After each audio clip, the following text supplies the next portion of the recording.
wayekholwa. So i-desire yakhe kwakuwukuthi abe nesiqiniseko salento ayikholwayo ebikholelwa umyeni wakhe. So ngalokho kwayena udemonstrate ifaith kulento eyikholwa umyeni wakhe ukuthi noma engasekho lento eyikholwa umyeni wakhe it can still work. Alibonge igama lenkosi. Ngoba bazalwane uma sikholwa ifaith kufanele ifaith esinayo kuKristu Jesu fanele exercise even ezimweni la usuke khona ungenawo ama-answers.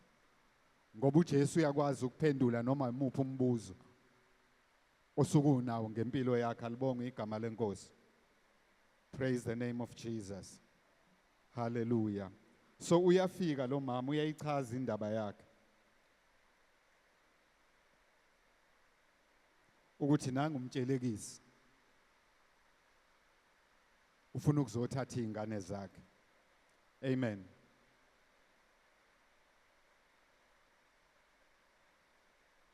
Bazalwane lithi iBhayibheli kwenye indawo uma sithokozisa ngoJehova, he gives us the desires of our hearts. So I want to say namhlanje bazalwane ukuthi uNkulunkulu sometimes uyafuna ukwazi ukuthi unani ukuze asebenzise lento onayo ukuze akwazi ukukusiza. So leli verse mathi it gives you the desires of your heart. Liqala ngokuthi uma uzithokozisa. Alibonge igama lenkosi. But if ungenayo idesire uNkulunkulu uyambopha izandla. So njengoba siya kule faith conference akube angazi ukuthi yipi idesire onayo. But I want to say namhlanje ukuthi ukuze uwabona ama benefits okusebenza kokholo malisebenza kumuntu okholwayo kufanele ibe khona into uNkulunkulu azobuza ukuthi unani bese uyamtshela ukuthi unani. Alibonge igama lenkosi. Lo mama uyamtshela umprofeti ukuthi akukho lutho endlini kodwa kunomfuma wamafutha phela into enginayo endlini. Sometimes kungenzeka ukuthi into othunayo uyingabaze noma uyibone ngathi incane as compared to izinto ezilangazelele nofisa ukuthi uNkulunkulu akwenzele zona. But if you give it to God as your desire, it does not matter ukuthi incane kangakanani. But uyitshela uNkulunkulu leyo nto because iyona uNkulunkulu into angayisebenzisa to give you the desires of your heart. Alibonge igama lenkosi. Ayikho into emhlulayo uNkulunkulu lithi iBhayibheli akukho okungenzeke kuyena. Alibonge igama lenkosi. Hallelujah. So if uNkulunkulu mayingekho into omthembela yona mawungenayo into omthembayo ngayo uyeza nje enkonzweni ufana nomuntu ukholo lwakhe oludormant olungasebenzi ukholo olufile. There must be a desire ngazi ukuthi ulangazelelani nami kukhona engikulangazelelayo. But kubalekile ukuthi simtshele uNkulunkulu ukuthi yini ayilangazelelayo. Uzoyibuka wena ngamehla akho uyitshela ukuthi hayi into encane le into engasho lutho uNkulunkulu. But iyona uNkulunkulu akwazi ukuyisebenzisa ukuthi akwenzele nokungaphezulu kwaloko okucabangayo. Alibongwe igama lenkosi. Hallelujah. uNkulunkulu lithi iBhayibheli is able to do exceedingly abundantly above anything that we think, anything that we ask or think. So akufanele simlimit uNkulunkulu ngokungakholwa. Alibonge igama lenkosi. Khona kwenye indawo uJesu la itshela khona abafundi bakhe ukuthi ukukholwa kwakho ngisho ngalingana nenhlamvu yesinaphu. Kodwa ungakwazi ukutshela intaba ukuthi ayinqukuleke iyophoseka olwandle. It's not about the size. It's about ukululeka kofaith kokukholwa kwakho. Alibonge igama lenkosi. Hallelujah. Masiqhubeka ku verse 3. Eseshilo lo mama ukuthi akanalutho endlini ngaphandle komfuma wamafutha. Lithi iBhayibheli mawufunda ku verse 3. Wayesethi umprofeti hamba utsheleke izitsha ngaphandle, hamba utsheleke izitsha ngaphandle kubo bonke abakhelwane bakho izitsha ezingena lutho zingabi ingcosana. Hallelujah. Angithi uyayibona ke manje iyaqala iabundance ukuthi akufanele engqondweni yakho umlimit uNkulunkulu. Utshela lo mama ukuthi akahamba ayotsheleka izitsha ngoba kusho ukuthi uyambona ukuthi kwazitsha leza kanazo. Ngiyamcabanga lo mama ephume ngena komakhelwane etshele ke u20 litha, etshele ko25 litha, etshele ko5 litha, bayabuza hawu makhi kwenze njani ngezitsha? Uthi hayi aningiyekeni aningibolekeni izitsha ngoba kasho lutho. Ubambe ukusho kukaNkuluNkulu. Bamba ukusho kukaNkuluNkulu ukuthi hamba utsheleke izitsha. Uthi azingabi ingcoswana ngoba uNkulunkulu can give you exceedingly abundantly above anything that you ask or even think. Alibonge igama lenkosi. So uyayibona ifaith yalo mama ukuthi steadfast. Akazamazamiseki. He goes around and collects izitsha. Uyabuya lapho mayifika ekhaya nazi izitsha zigcwele. Uvala umnyango, lithi iBhayibheli wavala umnyango yena namadodana akhe.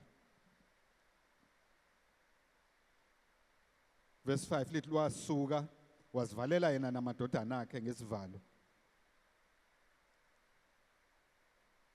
Wona aletha kuye yena wathela.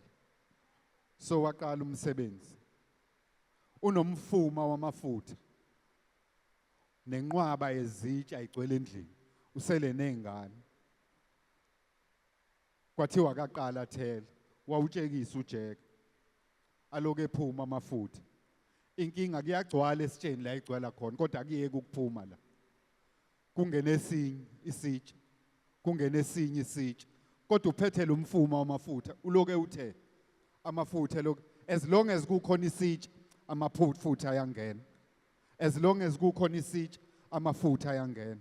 Hallelujah. uNkulunkulu akalimithwa ukuthi usephelelwe. Ulimithwa ukuthi isitsha sakho singakanani. Mawufika nelitha uzogcwalisa ilitha kodwa akapheleli yena elitheni. Mawufika no5 litha uzogcwalisa u5 litha akaphelele elitheni. So izitsho ilethayo is the limit of your faith. But yena is more than able to give you exceedingly abundantly. Alibongwe igama lenkosi. Lithi iBhayibheli kwaze kwafika isikhathi la ziphela khona izitsha. Mayibiza indodana ukuthi ayisondeze nesinye isitsha. Lithi iBhayibheli kepha yathi kuye akusekho sitsha.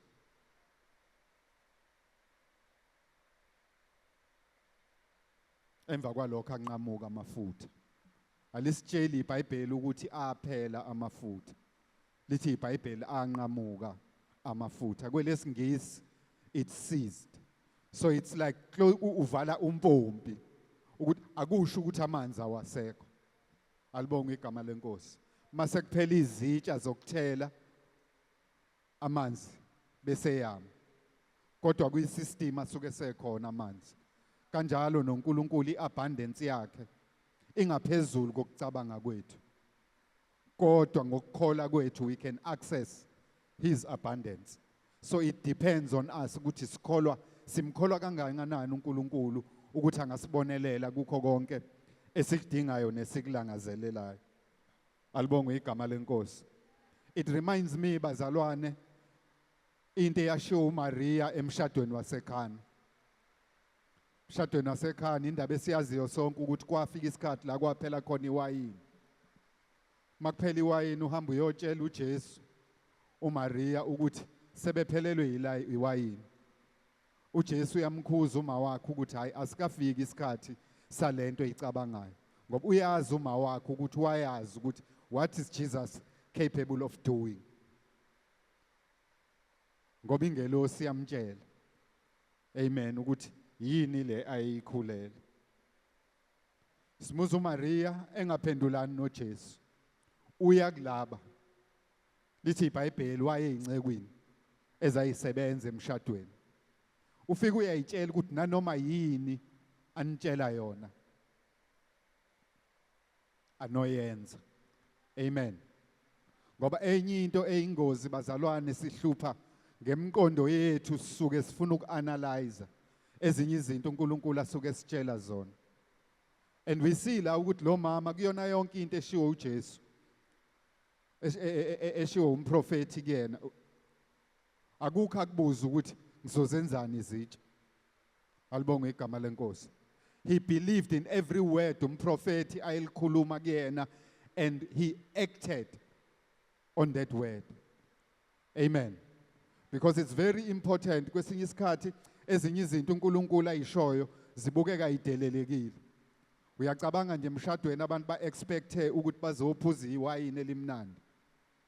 Bese wena ubatshela ukuthi hayi makuthiwa iwayini seliphelile, expect ukuthi mhlawumbe umkhwenyane noma mhlawumbe omndeni uzokhipha imali kuyothengwa elinye iwayini.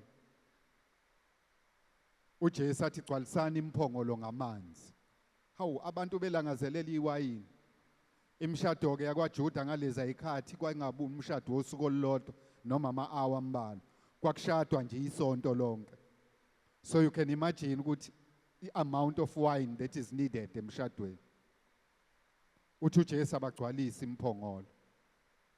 Babambe izwi likaMaria owayikholwa ukuthi uJesu njengendodana kaNkulunkulu is capable of doing exceedingly abundantly what we think, what we ask or think. Alibonge igama lenkosi. Uyabatshela ukuthi noma yini into ayishoyo anoyenza. Amen. So we see nalo mama wenza yonke into esho umprofeti, akaquestioni lutho. Makuthiwa akathela uyathela, makugcwala lethe esinye isitsha kwaze kwafika isikhathi sokuthi kuphele zona izitsha. And lithi iBhayibheli amafutha anqamuka. And what is the next instruction? The next instruction ephuma kumprofeti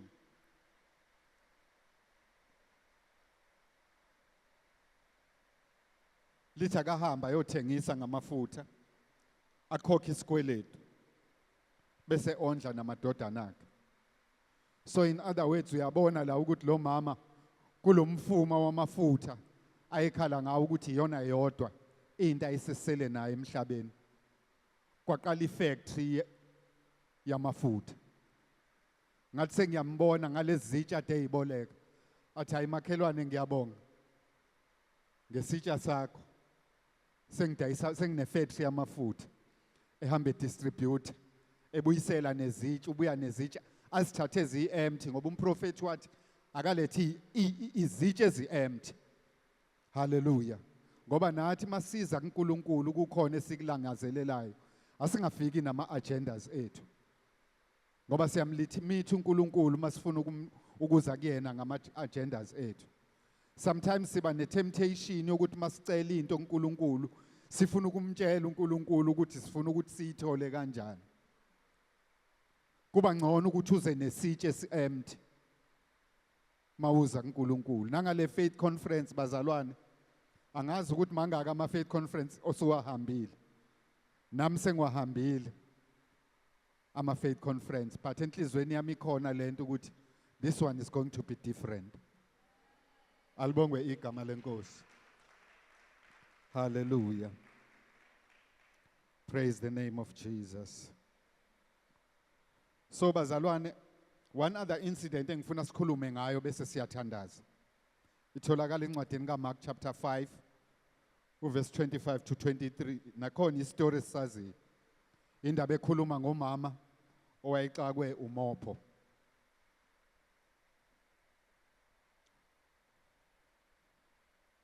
Incwadi kaMark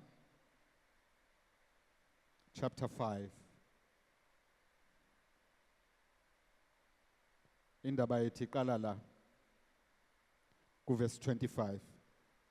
Asizokuyifunda bazalwane, I'll just refer to a reference to it as we go along.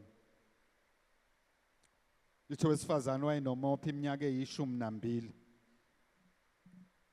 Ehluphekile ngokuningi ezinyangeni eziningi. Sithiye konke ayenakho engasizakalanga ngalutho. Kodwa akwayiloku uqhubeka. So kule ndaba bazalwane we are told ngomama wayinenkinga ngokwempilo. Liyasho iBhayibheli ukuthi iminyaka yayisi-12 ebhekene nalesimo sokungaphili. Liqhubeke lisitshela iBhayibheli ukuthi wayesezame konke. Ngicabanga ukuthi nama-medical aid ayise-exhausted. ezama wadayisa okudayisekayo kwaze kwaphela. But lithi iBhayibheli kwakuloku ukuqhubeka.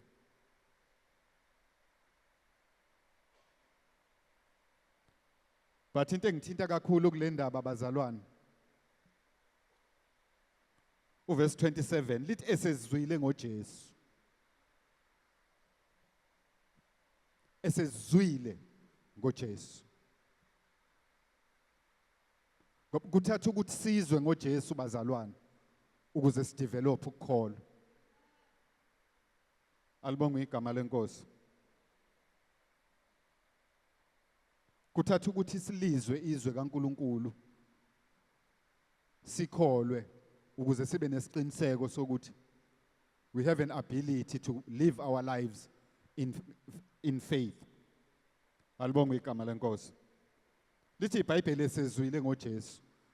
Akukho la lichaza khona ukuthi wezwa kanjani ngoJesu. One, lo mama lo isifo esasimphethe kwakuyisifo othola ukuthi siyam-isolate ukuthi angahlala phakathi kwabantu. Ngoba mawucabanga ukuthi sesimphathe sonke lesi sikhathi continuously, isimo senhlalo yakhe sasingasamenzi ukuthi abe umuntu othandayo nokusondelana nabantu. Ngenzeka ukuthi wezwa kanye ngoJesu. We don't know. Ngenzeka ukuthi amongst abantu ayihlala nabo kukhona lo muntu owayethintwe uNkulunkulu. Okwathi noma enenkinga ayenayo kodwa wayeloku efika kuyena emxoxela ngalo Jesu. Mind you ngalezo sikhathi uJesu was going around enza imangaliso. Alibonge igama lenkosi.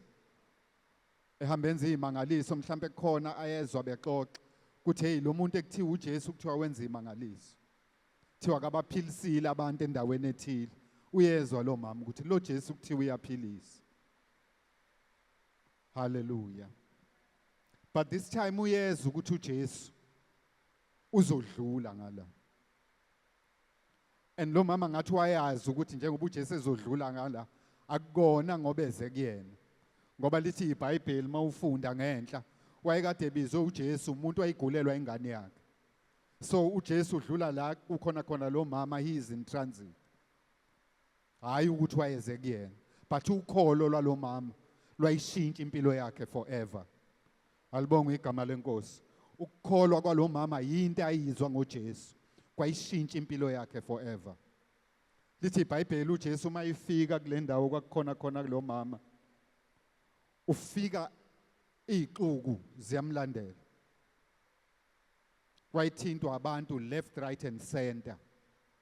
Nabafundi bakhe bezama ukucontrol izixuku. I can imagine bemzungezile bezama ukuthi bamprotecte bekhanda mhlambe ibarrier around him ukuthi kungasondeli umuntu. Njengomuntu abemhlonipha abafundi bakhe uJesu.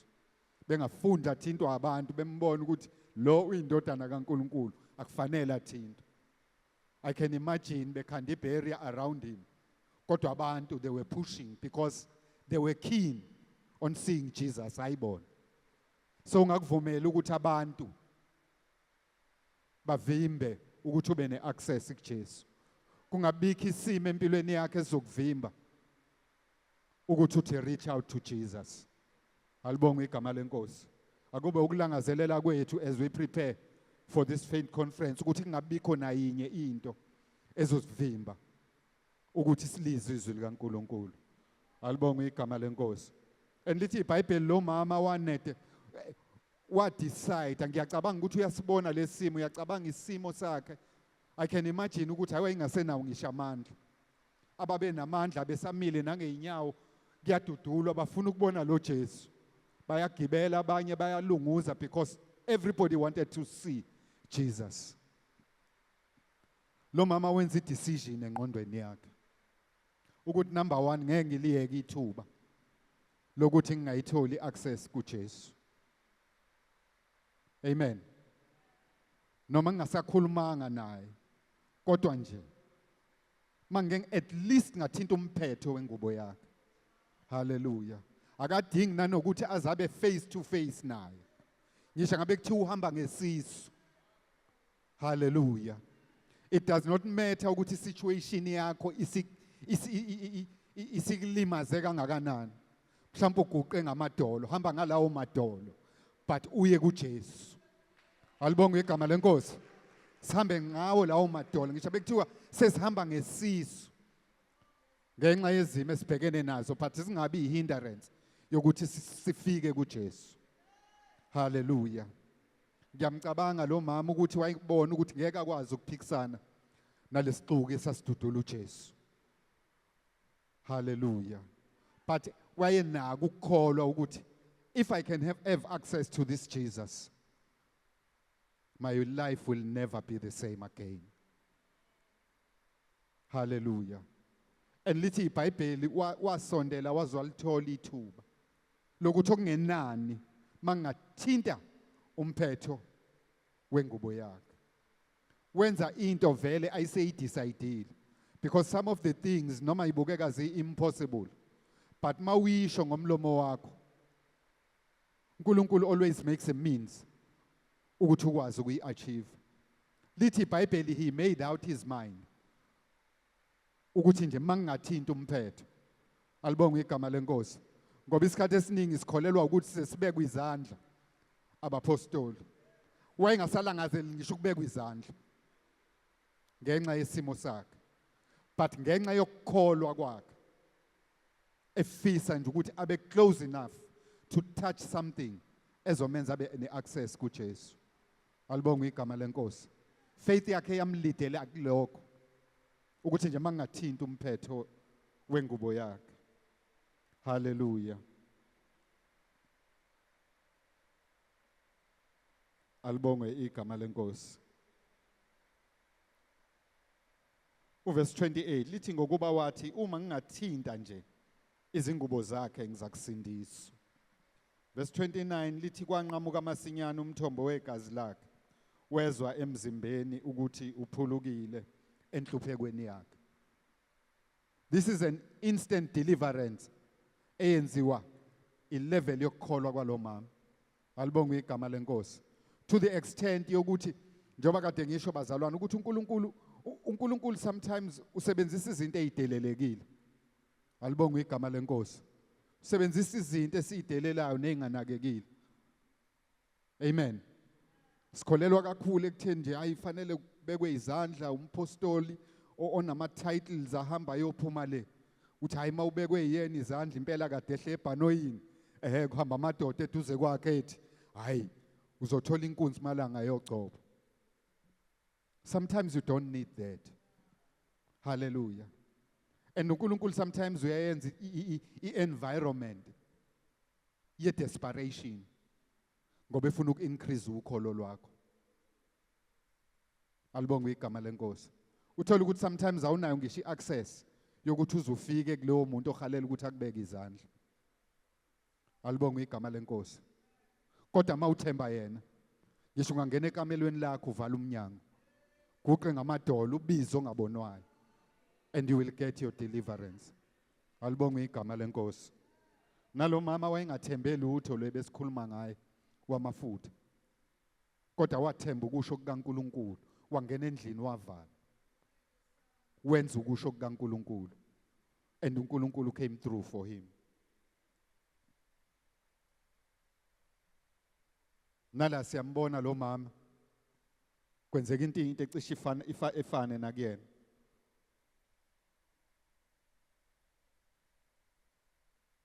He gets a conviction ukuthi uma ngike ngawuthinta umphetho, there is no shade of doubt kulesa statement.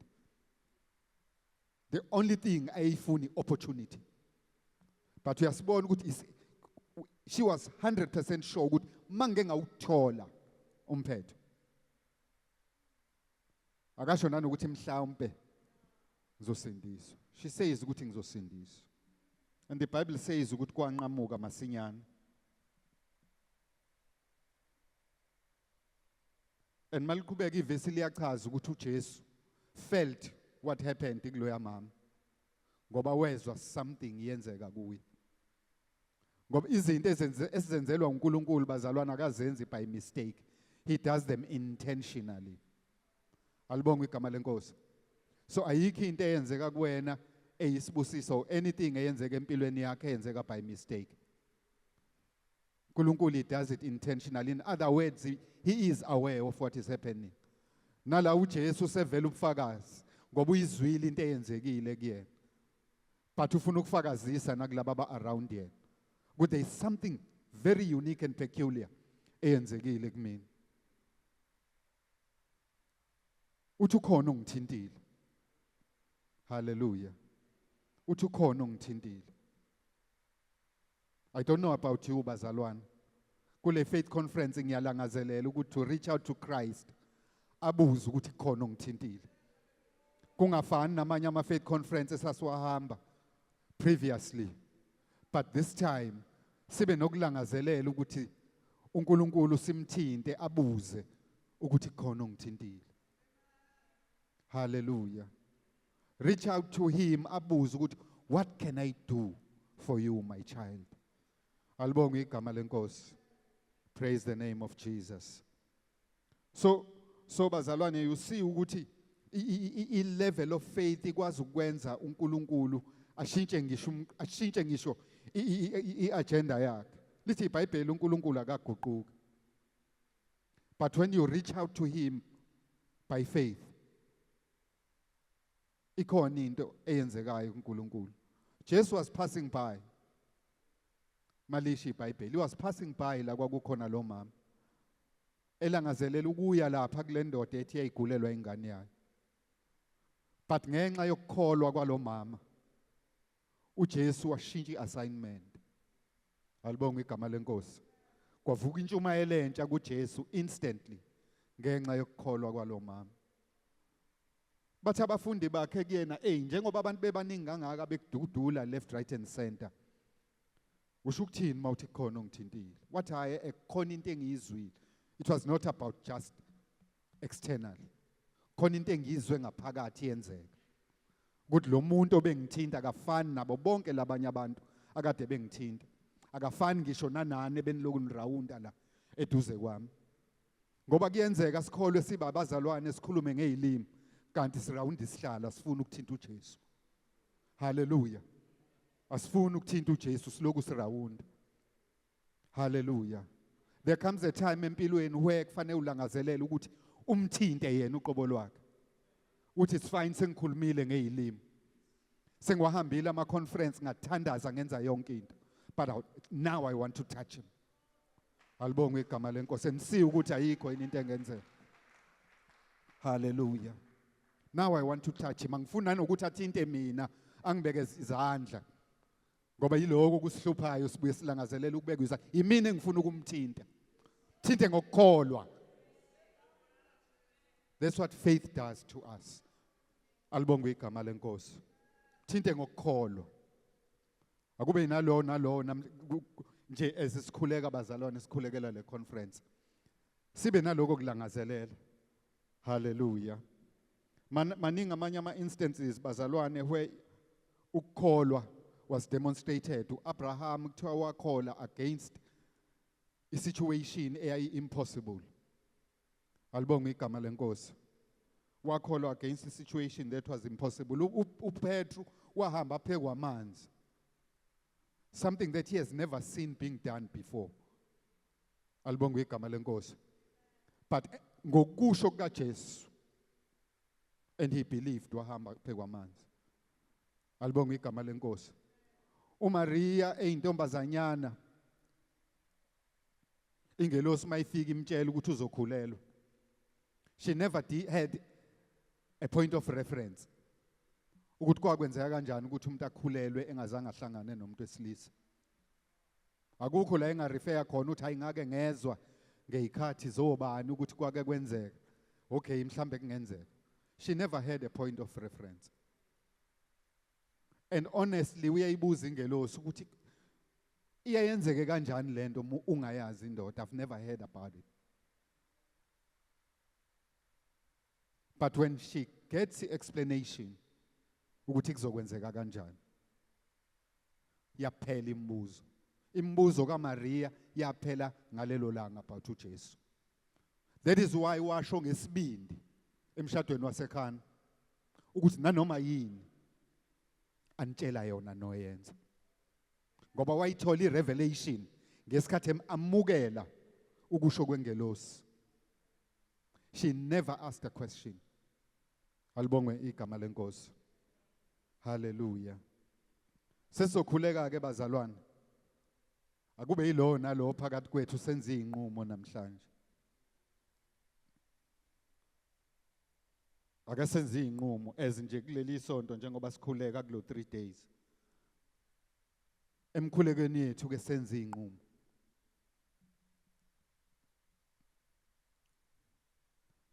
Sengwahambile nami ama faith conference ase CKC. But this time bazalwane, I've made a decision. I don't know about you, I've made a decision. Hallelujah. Simthemba uJehova bazalwane, I've made a decision.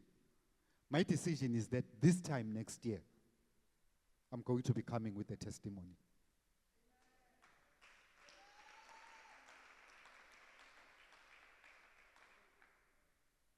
This time next year, faith conference engonyaka ozayo, I'm coming with a testimony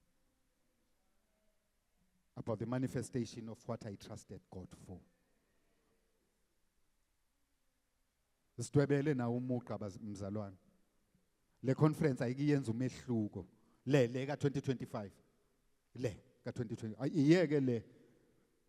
Iyeke le. Isi reference le. Angisho ukuthi sikhohlwe iyona, we can still refer. But ikule ake kudweba umuqa. Ake sidweba umuqa. But my life will never be the same again.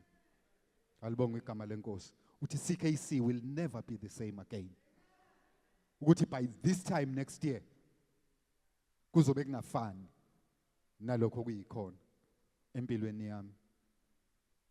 Alibongwe igama lenkosi. Simcela umoya ingcwele bazalwane, if we may stand, sesiyakhuleka. Simcela umoya ingcwele ukuthi asisize. Asisize ukuthi siligcine, silenze, siliphile izwi likaNkulunkulu. Ngalokho bazalwane sizobona imphumela. Sizobuya nobufakazi. Ngiyathanda bazalwane sesizokhuleka. Kubalekile ukuthi sikhuleke. Sikhuleke lama enemies of faith. We need to pray against the enemies of faith. Ukusaba.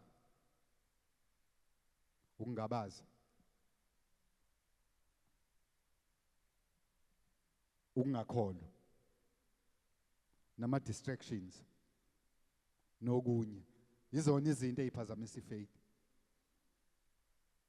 If uNkulunkulu ekhuluma empilweni zethu sibuza ukuthi kuzokwenzeka kanjani.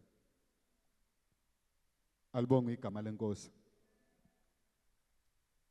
Lezi zinto bazalwane ngiyifanisa nezinyoni ezintshontsha imbewu eyizwi likaNkulunkulu. Maluwela einhlizweni zethu. Even before lisebenze zilintshontshe. Bengiyifanise nameva mawufunda izwi likaNkulunkulu ukuthi mawutshali mayiwe imbewu iwele emeveni ingakwazi ukukhula kahle because it's contaminated by the thorns. Alibonga igama lenkosi. Izinto kufanele sikhulekele namadwala acinanisa impande. Yezwi likaNkulunkulu ukuthi lingene ligcikile. Lingagcini liyiseed but likhule. Impande ishone ngaphakathi kuvela izithelo ngaphandle. Fanele siwakhulekele lawo madwala amelene nokukhula kwezwi likaNkulunkulu empilweni zethu. Alibongwe igama lenkosi. Sikhulekele bazalwane lenkonzo kakhulu, sikhulekele abazalwane uNkulunkulu azobasebenzisa abazobe beshumayela kule nkonzo. Sikhulekele even nezulu ukuthi iweather kube iweather ezoba favorable ukuthi abazalwane sikwazi ukuthi size sizokhonza. Ngoba uSathane uyayenza idistraction nangazo izinto ezinatural njengemvula. Umzalwane abuke phandle izulu liyana ngizonethwa ngisamile estobhini ngithi ngiyogibela. Ayithole se discourageka noma ephazamiseka ukuthi eze enkonzweni. ukuthi iweather kube iweather ezoba favorable ukuthi size enkonzweni. Sikhuleke bazalwane, sikhulekele bonke zonke izisebenzi zala enkonzweni ezizobe yiseva eindaweni ezihlukene bazalwane. Kulangazelela kwethu silangazelela ukuthi uNkulunkulu asebenze impilweni zethu, but nenkonzo yethu njengebandla kube inkonzo enhle, inkonzo ehloniphekile, inkonzo enesidima, nenkonzo ezonikeza uNkulunkulu udumo. Alibonge igama lenkosi. Siyafunda eBhayibhelini bazalwane ukuthi in as much as etempelini in the Old Testament injongo kwakuwukuthi kuzokhonza uNkulunkulu, but kwakune order etempelini. Basebenza babesebenza etempelini babesebenza ngeorder. Alibonge igama lenkosi. Akufuneka etempelini kube nokuxokozela, kube nomsindo nokuphikisana. Sikhulekele lezi zinto simelane nazo. Kuthi yonke into as we are preparing and planning for this event sikwenze siholwa umoya oyingcwele. Ngoba uSathane uyathanda ukintervene nakuzo zonke lezi zinto ezinhlelo eziqhubeka zenzeke. Alibonge igama lenkosi. Sikukhulekele bazalwane. There are people that are busy abalali. They are planning for this conference. They are praying. They need ama prayers enu bazalwane. Basupport ngama prayers. Alibonge igama lenkosi. Sikhulekele abundant provision yama resources bazalwane. Alibonge igama lenkosi. Esethi sibusisa siqhamuka entshonalanga nasempumalanga siqhamuka kuNkulunkulu. Singamemeza entshonalanga simemeze elokhungeni.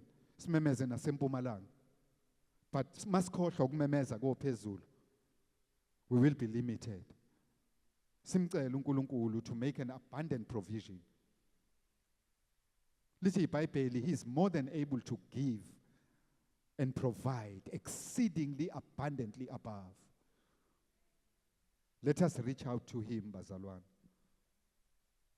Kakhulu sikhulekele ukuthi inkazimulo kaNkulunkulu ibe khona phakathi kwethu. We must see the glory of God in this conference bazalwane. Simbone uNkulunkulu eyiveza. Singezwa ngendaba, sithi sesikholiwe bese siyabona. Angazi ukuthi ubani olangazelelayo ukuthi angithi sengikholiwe bese ngiyabona. Akube kulangazelela kwethu during this conference bazalwane. Alibonge igama lenkosi. Sikhulekele abantwana bakaNkulunkulu, they'll be traveling from all corners of this country beza kule conference bazalwane. Sibakhulekele ukuthi uNkulunkulu abagcine eseyindleleni. Even besaplan abanye basuke endaweni ezikude. Kukhona abazosuka nje bashiye zonke izinto zabo ababhizi ngaze endaweni la bekhona. And they will be among us for the whole week. Ngoba belangazelela ukuthi uNkulunkulu bamuze ukuthi uthini. Akungaze kufika abantu bangaphandle bazalwana, ngisho ukuthi ku wrong ukuthi beze. But abafike thina si ready to receive njengabantwana basekhaya. Alibonge igama lenkosi. Sikhulekele lento ejwayele ukushuma ukuthi into lento ye familiarity. Sikhulekele bazalwane, is very dangerous ukuthi sesijwayele izinto ezikhulunywa kule ndawo. Because you find ubaba noma abajwayele ukusho ukuthi people are benefiting out there. There is hunger for the word of God out there. And ama sources ayo leli genuine aya ngokuya yancipha. Tina, we are fortunate bazalwane ukuthi sisenayo access to the genuine word of God. Kulesi sikhathi nakulesi season esiphila kuyona.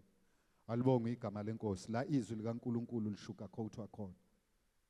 Inhliziyo zethu bazalwana size I don't know bazalwane size sigeqe izitsha zethu. Sigeqe isitsha senhliziyo yakho. As we prepare for this conference, uze nesitsha sakho si empty ukuthi inkosi igcwalisa. To some uzogcwalisa on the first day. To some uzogcwalisa on the second day. But it does not matter ukuthi ugcwalisa nini as long as ukholwa ukuthi this is the season la kuzofulfillwa khona zonke izinto obuyilangazelela uNkulunkulu akuhlelele zona. Uze nesitsha sakho si empty and expecting ukuthi uNkulunkulu uzoyigcwalisa. Sengivala nje bazalwane, ngizocela ubaba usibiye ukuthi eze ngaphambili asihole emkhulekweni. Ngiyathanda ukuthi ngisho bazalwane ukuthi kukho konke we must never lose sight ukuthi source of faith uNkulunkulu. Never lose sight ukuthi usinikezile indodana yakhe uKristu Jesu. Elithi iBhayibheli lona lo okholwa uye akayubhubha kodwa uyoba nokuphila okuphakade. Sinikezile umoya ingcwele athe uyohlala nathi kuze kube phakade. Ewumsizi esifundisa. God bless you.